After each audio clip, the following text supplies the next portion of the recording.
Welcome back, students. So, in the previous class, I have taught you activity 1 about different forms of water, that is rain, mountain stream, waterfall, lake, river, sea and mist.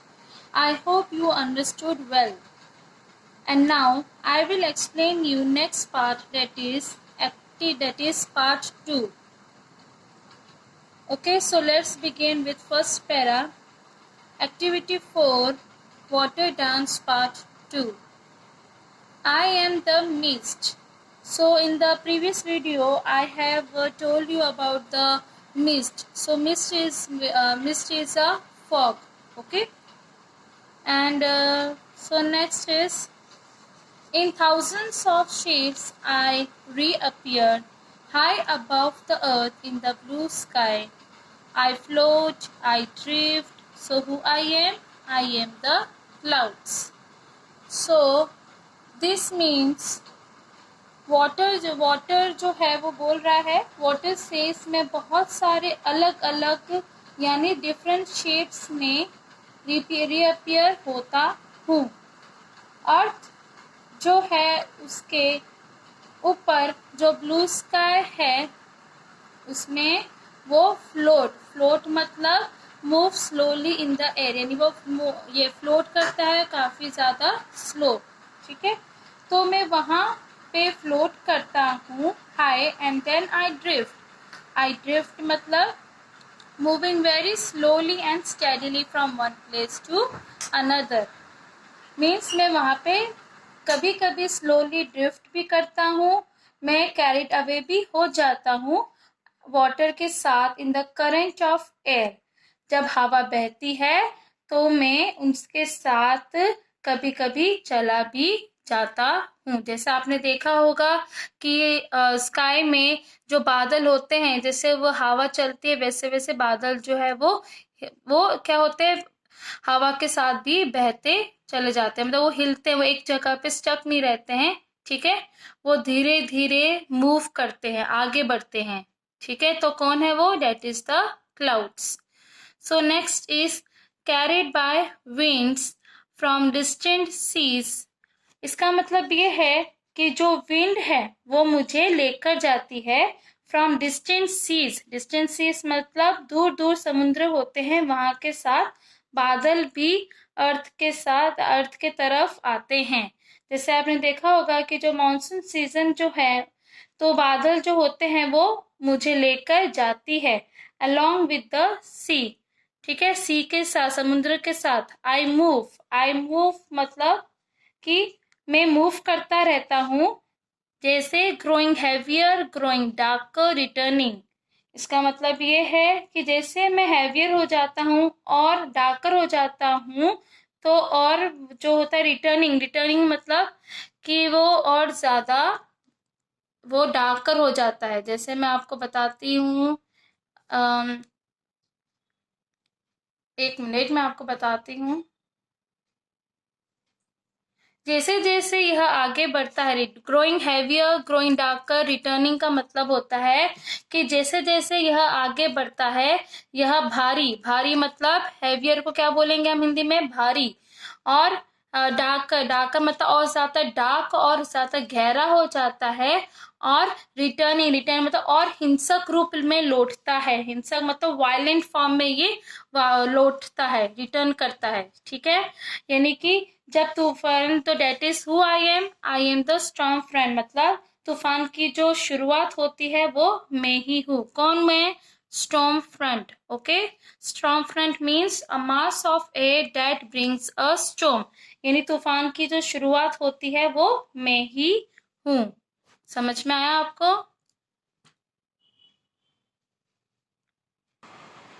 So next is, take out page number 5. Okay, next is, at the walls of the mountains I rise up as gleaming power-filled towers in the darkened sky. So इसका मतलब ये है कि यहाँ पे water क्या बोल रहा है? मैं पहाड़ों की दीवारों पर उठता हूँ. Okay, at the walls of the mountains I rise up मतलब मैं पहाड़ों की दीवारों पर उठता हूँ as gleaming powerful towers in the darken sky का मतलब होता है कि अंधेरे आकाश में यह चमकते हुए बिजली से भरे टावरों जैसा दिखता हूँ। यानी कि ग्लीमिंग, ग्लीमिंग मतलब रिफ्लेक्टिंग लाइट, जो रिफ्लेक्ट करती है light, that is the gleaming. ठीक है, एंड इसलिए इसको बोला है कि ये चमकते हुए जो बिजली से भरे टावरों जैसा दिखता हूँ मैं। इन द डार्कन स्काई, यानी कि डार्क स्काई में जो बिजली जो अब कड़कती है, ठीक है, आपने देखा होगा यहाँ पे डायग्राम भी बना हुआ है। ठीक है, यहाँ पे आप देख रहे हो कि जो बादल है वो एक डार्क स्काई का डार्क हो गया है ब्लैक कलर का, और उसमें देखो कैसे बिजली कड़क रही है, देख पा रहे हो आप यहाँ पे डायग्राम में। So who I am the thunderhead. So thunderhead मतलब कि a part of a large cloud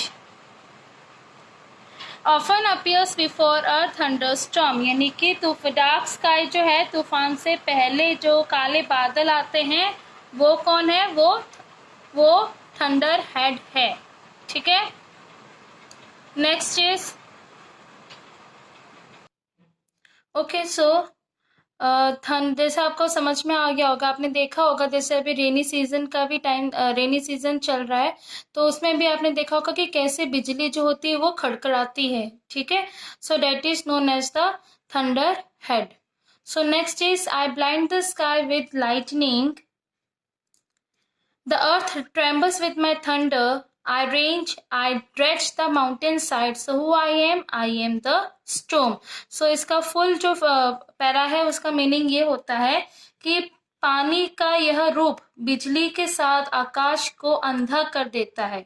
ठीक है, क्या कर देता है, पानी का ये रूप बिजली के साथ आकाश को अंधा कर देता है। ब्लाइंड मतलब अंधा कर देना, अंधा कर देता है। इसकी the earth trembles with my thunder मतलब इसकी खड़खड़ाहट से पूरी धरती कांप जाती है। आई रेंज मतलब यह हिंसक तरीके से तेजी से आगे बढ़ता है। क्या होता है, आई रेंज, रेंज जो होता है कि वो बहुत ही तेजी से आगे बढ़ता है। ठीक है, हिंसक मतलब कि जो वायलेंट वे में, यानी कि जिसको हम जो एंगर होता है इसको हम कंट्रोल नहीं कर सकते, जोर से जो आवाज आती है इसको हम कंट्रोल नहीं कर सकते, इसलिए वो तेजी से आगे बढ़ता है। आई ड्रेंच द माउंटेन साइड, इसका मतलब ये है कि यह पहाड़ों को पूरी तरह से भिगा जाता है। ठीक है, तो आई एम द स्टॉर्म, तो इसका मतलब ये है कि मैं कौन हूं, मैं एक तूफान हूं। Okay, so next is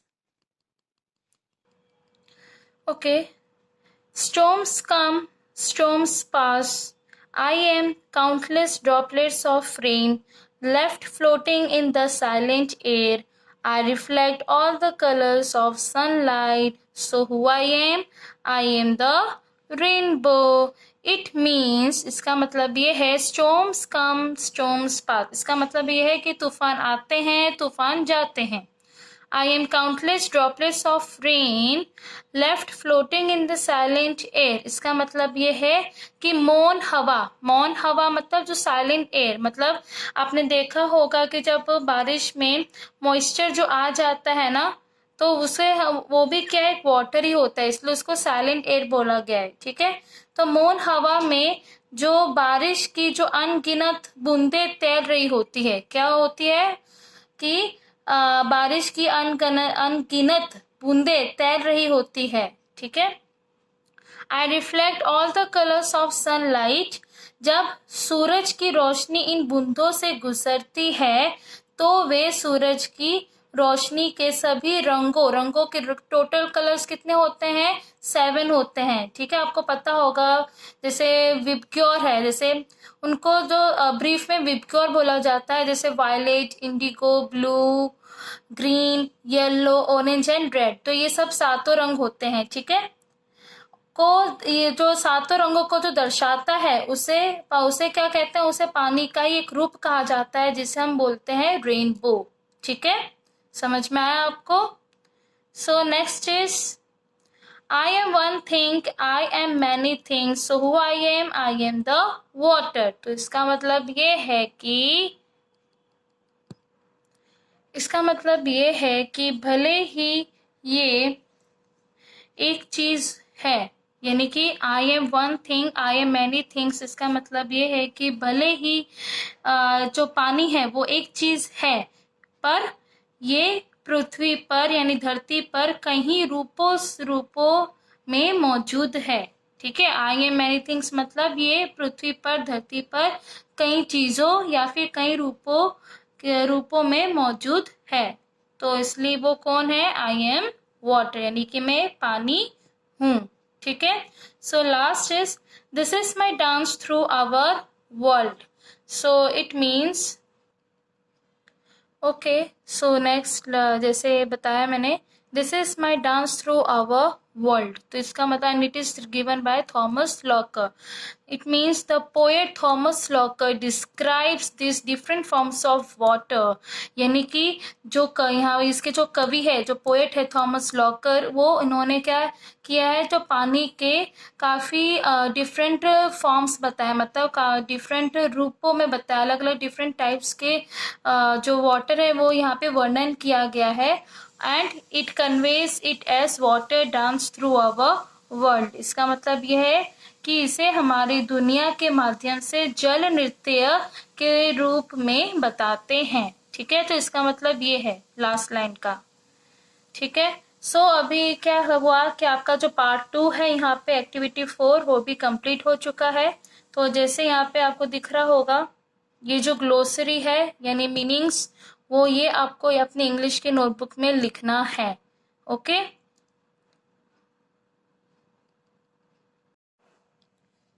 okay, so next is come to the page number 6, and on the top it is given you activity 5, explain I am one thing I am many things. So this you have to write, you can write in your own words, so let me explain this. So इसमें ये बोला है कि जो poem है water dance, so you all know that I have told you in the previous video that it is given by the Thomas Locker, and in this the water talks about itself. Okay, and we all know that with no life is possible without water on our planet, that is the earth. Okay, so water as a substance is just one thing, but it exists in many forms. तो सब आप सबको पता होगा कि बिना पानी, जो पानी जो है it is a most important element in our planet. Okay, पानी के बगैर कोई भी लाइफ एग्जिस्ट कर ही नहीं सकती है। ठीक है, और ये जो पानी है ये क्या बता रहे, डिफरेंट फॉर्म्स, यानी कि पानी के कई रूप जो है अभी आपने इस चैप्टर में पढ़े हैं, जो आपको मैंने बताया है, जैसे लेक है, रिवर है, नदी सी है, वाटरफॉल है, तो ये सब क्या है, they all are different forms of water. Okay, तो इसमें ये बताया है वो आपको लिखना है, आई एम वन थिंग मतलब मैं जो हूँ वो एक हूँ, पर मेरे जो रूप जो है वो कई हैं, मेरे रूप कई हैं। सो इसलिए यहाँ पे बोल रहा है आई एम मैनी थिंग्स। जैसे रूप जो है मैंने आपको पढ़ाया, रेन है, बारिश है, वाटरफॉल है, माउंटेन स्ट्रीम है, मिस्ट है, क्लाउड्स है, तो स्टॉर्म फ्रंट है, स्टॉर्म है, रेनबो है, तो ये सब क्या, ये पानी के तो रूप है ये सारे। ठीक है, ये सब पानी के ही फॉर्म्स है, डिफरेंट फॉर्म्स। ठीक है, और ये सब जो है, और ये जो पानी है ये क्या करता है, ये हमारे जो अर्थ है, जो प्लैनेट है हमारा अर्थ, उसकी जो ब्यूटी है उसको और ज़्यादा बढ़ा देती है। ठीक है, ये सब डिफरेंट फॉर्म से हमारी अर्थ की जो ब्यूटी है वो और ज़्यादा बढ़ा देती है। ठीक है, तो इधर ही ये सेम आप यहाँ पे बोला है, I M one thing and I am many things. समझ में आया? तो इसका मतलब ये है। नेक्स्ट जो है वो आपको दिया हुआ activity 6, identify me from my description, choose from the brackets. तो यहाँ पे आपको दिया हुआ है, दिख रहा होगा आपको, आई डोंट, यहाँ पे आपको डिस्क्रिप्शन नीचे आपको ब्रैकेट्स दिए हुए हैं, और यहाँ पे आपको फाइंड आउट करना है। जैसे I don't speak much but I am everywhere, मतलब मैं ज़्यादा मौन हवा, मैंने आपको समझाया भी था, इसको बोलते हैं वैसे साइलेंट एयर, मतलब मैं ज़्यादा बोलता नहीं हूँ, पर मैं जो हूँ वो सब जगह हूँ। ठीक है, तो वो क्या होता है, साइलेंट एयर। साइलेंट एयर मतलब मॉइस्चर जो वाटर में ही होता है। ठीक है, जब बारिश का सीजन होता है तब मॉइस्चर हो जाता है। ठीक है, कोई भी जैसे बिस्किट है, तो बिस्किट क्या होता है, थोड़े टाइम के बाद वो ज़्यादा मतलब वो ज़्यादा क्रैक नहीं, जैसे आप तोड़ते हो बिस्किट को तो ज़्यादा क्रैक नहीं करती है, बहुत ही हल्के वे में होता है। उसमें क्रैक की आवाज़ नहीं आती, तो उसमें क्या आ जाता है, मॉइस्चर आ जाता है, तो इसलिए उसको हम बोलेंगे silent air. Next is I shine bright at night. इसका मतलब ये है कि मैं जो हूँ वो रात को ज़्यादा चमकता हूँ और ज़्यादा ब्राइट करता हूँ, तो वो मैं कौन हूँ, so I am the silver moonlight. I look threatening. I look threatening मतलब मैं जो हूँ काफ़ी, मतलब थ्रेटनिंग मतलब काफ़ी, थ्रेटनिंग का मतलब ही होता है धमकी देना किसी को, काफ़ी ज़्यादा डराना किसी को।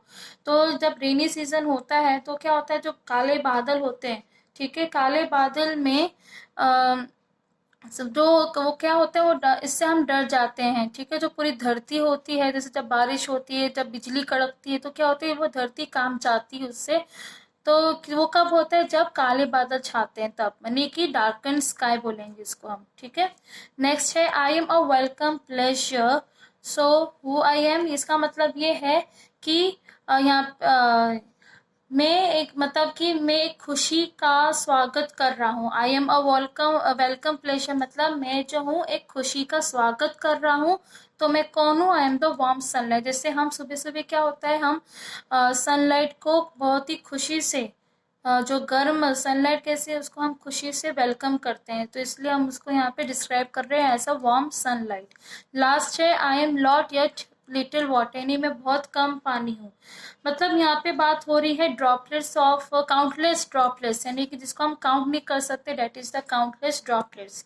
इसका मतलब ये है कि मैं तो हूँ, तो मैं बहुत ज्यादा, बूंदे होती है, बूंदे, बारिश की जो बूंदे पड़ती है वो तो है तो बहुत सारी, पर जब पानी जो होता है वो काफी कम आपको दिखाई, बूंदे बहुत पड़ती है पर जो पानी की जो रेंज होती है वो काफी कम होती है, तो इसलिए हम उसको यहाँ पे क्या डिस्क्राइब कर रहे हैं, ऐसा काउंटलेस ड्रॉपलेट्स, ठीक है।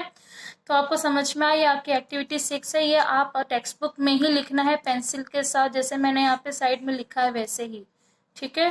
तो बढ़ते हैं अभी हम नेक्स्ट एक्टिविटी में, डेट इज द एक्टिविटी 7। तो यहाँ पे क्या बता रहे हैं, okay, so next is activity 7. The entire poem is an excellent example of personification.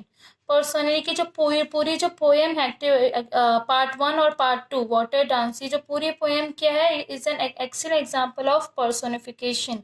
Personification मतलब it is a figures of speech. Okay, यहाँ पे इसका मीनिंग है, inanimate objects are spoken of as having life और given human qualities.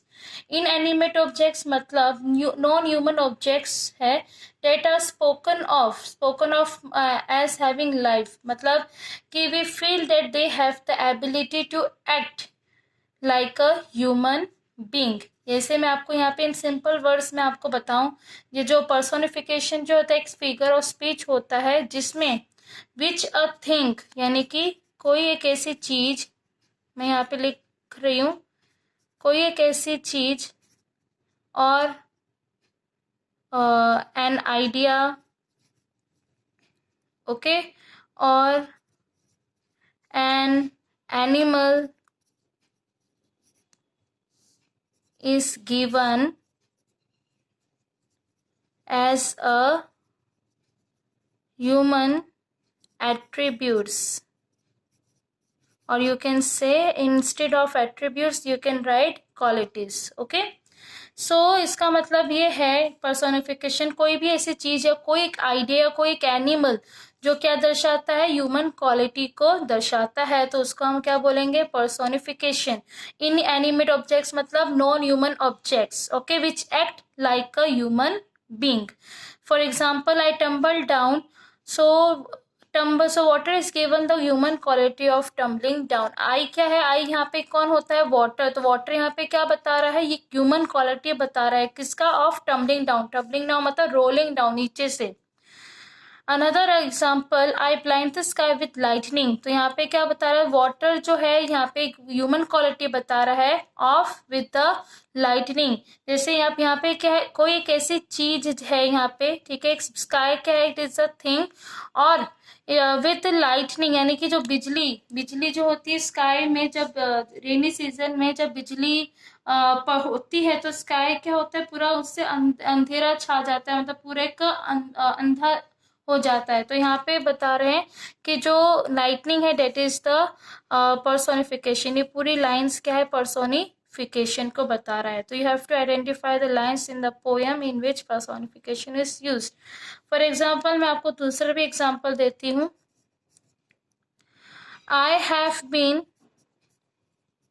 Moving in an endless circle।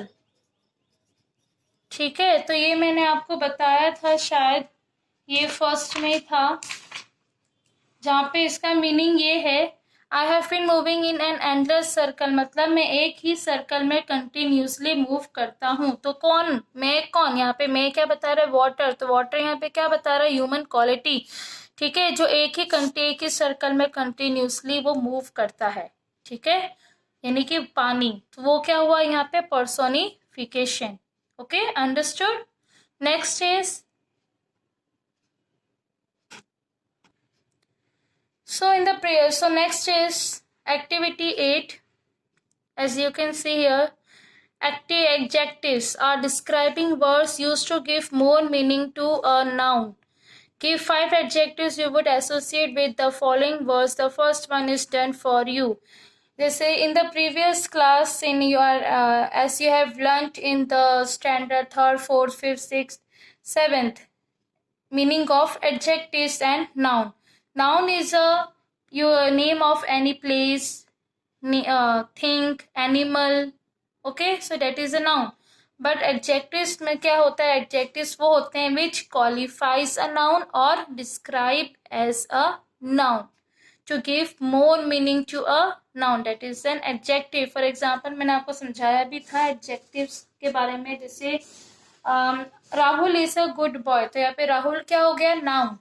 ठीक है, और good क्या हो गया, उसकी क्वालिटी क्या बता रहे हम, गुड, वो अच्छा लड़का है, तो वो जो क्वालिटी जो है good, that is a adjective. Okay, तो वैसे ही यहाँ पे आपको करीब 5 एडजेक्टिव्स लिखने हैं। ठीक है, और जो फर्स्ट है वो आपके लिए किया हुआ है, जैसे एग्जाम्पल यहाँ पे दिया हुआ है, मदर है, तो मदर के बारे में लिखना है। पर मदर जो है वो आपको उसके उनके बारे में जो आपको क्वालिटी लिखनी है वो एडजेक्टिव होनी चाहिए। ठीक है, loving, loving mother, mother same है, देख रहे हो आप, मदर सेम लिखा है, यहाँ पे भी मदर सेम है, और एडजेक्टिव आपको क्या लिखना है, लविंग। ठीक है, तो लविंग क्या है, वो एडजेक्टिव है। प्यारी मम्मा, जेंटल मम्मा मतलब काइंड मम्मा, स्ट्रिक्ट मम्मा काफी स्ट्रिक्ट है, गुड यानी अच्छी मम्मी, वर्क यानी जो वर्किंग वुमन होती है मदर, वो वर्किंग मदर। ठीक है, वैसे आपको नेक्स्ट यहाँ पे लिखना है, जैसे फ्रेंड है, तो फ्रेंड का मैंने यहाँ पे लिखा है, यू कैन राइट जैसे helpful friend, loving friend, caring friend. ठीक है, मैच है तो इंटरेस्टिंग मैच, थ्रिलिंग मैच। ठीक है, थ्रिलिंग हो गया, इंटरेस्टिंग हो गया, हेल्पफुल हो गया, लविंग, केयरिंग, ये सब क्या है, एडजेक्टिव्स है। ठीक है, आपको ये मैच के बारे में लिखना है, जैसे मैच कैसा होता है, इंटरेस्टिंग, तो इंटरेस्टिंग क्या हो गया, एडजेक्टिव। समझ में आया। ब्यूटी, तो ब्यूटी आप लिख सकते हो इम्प्रेसिव ब्यूटी, एक्सटर्नल ब्यूटी। ठीक है, नेक्स्ट जो है वो फूड है, तो फूड आप लिख सकते हो fresh food, stale food, delicious food, packed food. Okay, movie, तो मूवी के लिए आप जैसे लिख सकते हो very exciting movie, boring movie, fun filled movie, romantic movie. Okay, तो ये सब आप एग्जाम्पल्स दे सकते हो। और ये जो है फ्रेंड, ये आपका होमवर्क रहेगा, ये आपको टेक्स्ट बुक में ही लिखना है। ठीक है, so next is activity 9. Next is activity 9, page number 7. Adding adding dash er to an adjective makes it a comparative adjective. Sometimes the adjective changes its spelling when you add er. अभी adjective जैसे भी हमने previous activity में पढ़ा था adjectives के बारे में, यहाँ पे भी कुछ एडजेक्टिव्स दिए हुए हैं आपको, और उसको आपको किस में फॉर्म में कन्वर्ट करना है, कंपैरेटिव फॉर्म में। कंपैरेटिव फॉर्म मतलब क्या होता है, जब हम 2 पर्सन्स के बारे में कंपेयर करते हैं तब हम क्या होता है, वो कंपैरेटिव फॉर्म। यानी यहाँ पे क्या है, हैवी यानी भारी।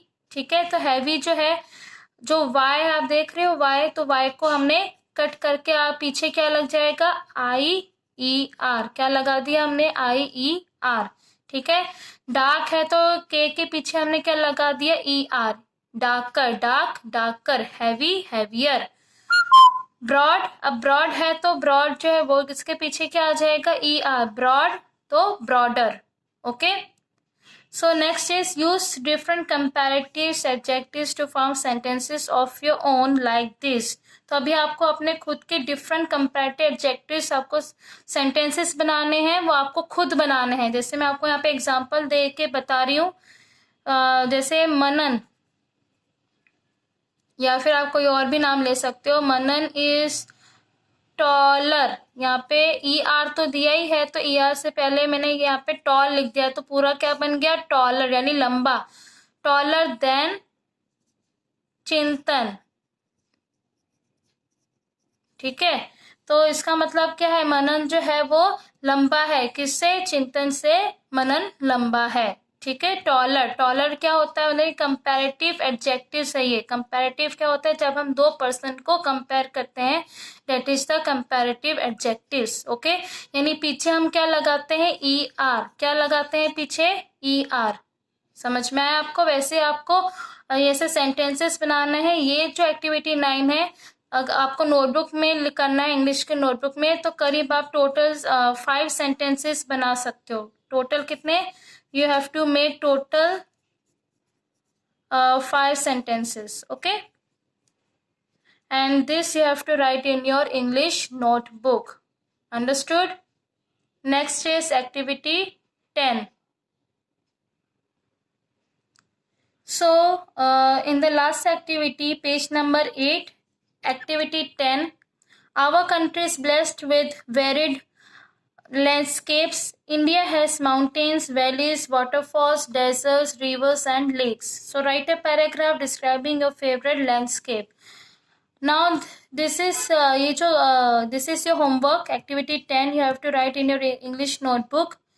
अब इसमें करना, जैसे आपने इस चैप्टर में पढ़ा है लैंडस्केप के बारे में, हमारे जो कंट्री है उसमें डिफरेंट डिफरेंट लैंडस्केप्स है, काफ़ी अलग अलग है. जो हम जो ब्लेस्ड है, हमारी कंट्री जो है ब्लेस्ड है, we are lucky that we have this type of landscapes. अभी आपका जो भी फेवरेट लैंडस्केप होगा वो आपको यहाँ पे लिखना है. ठीक है, या फिर आप यहाँ पे लिख सकते हो, या फिर इंग्लिश के नोटबुक में भी आपको लिखना है. ठीक है, पैराग्राफ लिखना है आपके फेवरेट लैंडस्केप. जैसे किसी आप वैली के बारे में लिख सकते हो, वाटरफॉल के बारे में लिख सकते हो, डेजर्ट के बारे में, रिवर या लेक्स के बारे में आप लिख सकते हो. जो भी आपका फेवरेट लैंडस्केप है वो आपको लिखना है. आप पिक्चर भी ड्रॉ कर सकते हो या पिक्चर पेस्ट भी कर सकते हो, वो आपके ऊपर है. कलर भी कर सकते हो. ठीक है, डेकोरेट करना है तो डेकोरेट भी कर सकते हो, ये आपके ऊपर है. और ये आपको इंग्लिश के नोटबुक में करना है. ठीक है, this is your homework. Okay, and so इसी तरीके से we have completed our first chapter. ठीक है, इसी आपका फर्स्ट चैप्टर खत्म होता है, और क्वेश्चन आंसर्स एमसीक्यू मैं आपको दे दूंगी मैसेज में. ठीक है, गुड बाय, थैंक यू.